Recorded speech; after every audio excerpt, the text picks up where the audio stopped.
Oh, yes. I see them, but they do not see me. I see everything. I always see everything. I am the one true observer. I document the truth. What is this? The way he raises his hand against her. It's diabolical. I must note this down at once. Oh, Briny, you magnificent mind, you. Make sure you keep the date. No details must be left. Yes. The truth must be told. It must always be told. And my truth is the only truth. Yes. I must observe more. I must always be observing. She is gonna cause a lot of trouble. If we know our cards right, she's gonna cause a concatenation of events which will be completely unforeseen.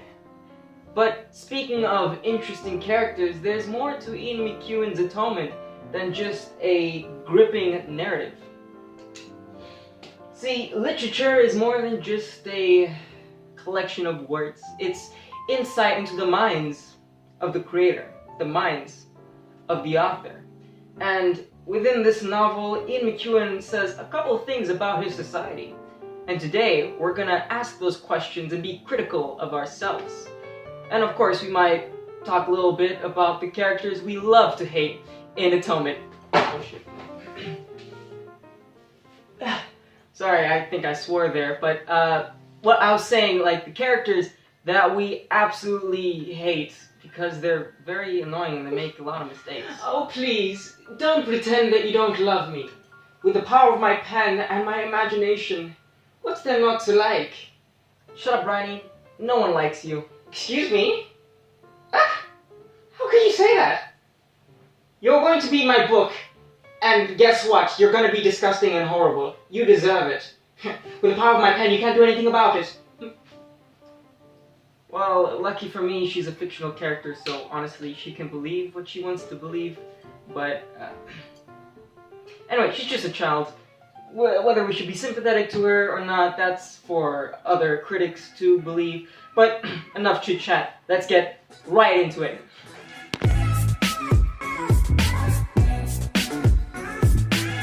As a crime novel, Ian McEwan's Atonement explores, amongst many other things, one vital question about justice and injustice. More specifically, it explores how we as a society, keyword being society here, choose to define good and bad. And in a world bound by legal restraints, this usually means criminality. How do we define a criminal? How do we define a felon?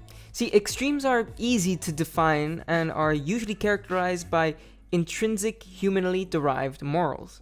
It is bad to kill, of course. It is bad to steal, but is it bad to be poor? I mean, this seems absurd to even suggest, but according to Ian McEwan and his novel Atonement, well, the answer seems to be yes. Yes, it is bad to be poor. I mean, at least in the eyes of society, right? See, there are many instances where readers may find themselves to be more judgmental than they would like to admit. Like in chapter 4 of part 1, where Ian McEwan's authorial craft makes it very easy to be suspicious of our favorite butler boy, young Hardman. A red herring, no doubt, in the novel, but if you weren't suspicious of his last name already and the semantic connotations that it entails, let us allow Cecilia to hammer home our distrust by mentioning how Hardman was hanging around the children lately. An odd side note to mention, well, this definitely foreshadows the rape that is to come later on in the narrative. But then the question remains, why Hardman? Well, this all points towards one major pervading theme within the novel, which screams out and is blindingly obvious for the Marxist reading, and that is those who are poor just are simply more likely to commit crimes. Poverty breeds desperation, and desperation leads to unfortunate criminal acts. Following this reasoning, why would any aristocrat be suspected of needing to commit a crime? Why would Paul Marshall have to commit a crime when he has all the money in the world? This concept is best reminded and exemplified in the artfully crafted setting in Chapter 8, imparting claustrophobic feelings of entrapment in Robbie's room. We are reminded of the desperation associated with the lower class. One shares no fear towards prosecution when there's nothing to lose. And there lies our bias. Atonement comments on society's preconceived fallacies towards criminality. And in a world that claims to advocate impartial justice, many are unjustly prosecuted, just like Robbie. In turn, Ian McEwan allows us to reflect upon our own preconceptions of our virtuous morals. Let's talk about structure for a moment, specifically the way that Atonement was laid out. The fact that Atonement is a postmodern narrative means that, well, Ian McEwan could be a little bit more creative with the way that he structured the book, specifically having part 1 and part 2. Alongside making nice and neatly organized sections for the book to be divided in, it allows us a unique insight into the social change that occurred preceding World War II. See, Atonement, alongside talking about the crime of rape, has one other major theme that's being explored, and that is war as a major crime, and specifically those who profit off of war and those who suffer from war. Although this is explored beautifully in many ways through characterization and setting, one way that this is characterized is by structure. The fact that part 1 has chapters and is nicely, neatly organized follows the traditional structure of novels and crime writing in the Golden Age and before. But the fact that part 2 has no chapters signals something more.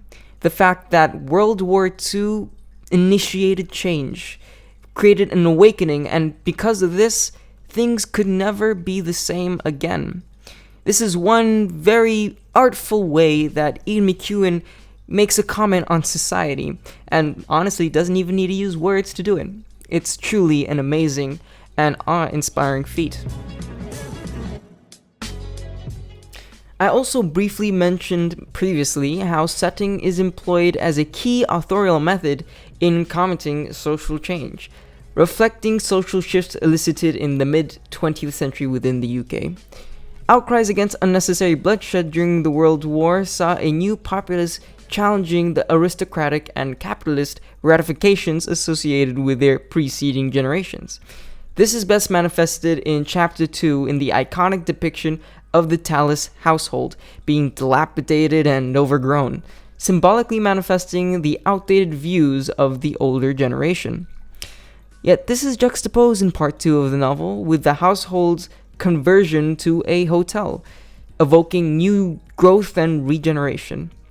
A Marxist reading would be quick to advocate that this undoubtedly provides insight into McEwan's intentional socialist outlook. In a narrative standpoint, one may even argue that all the events of the novel is directly attributed to the faults of a malfunctional older generation, the absence of a father figure, and the passivity of the mother, Emily Tallis. Either interpretation highlights McEwan's craftful use of setting to reflect the shifting social views characterizing the mid-20th century.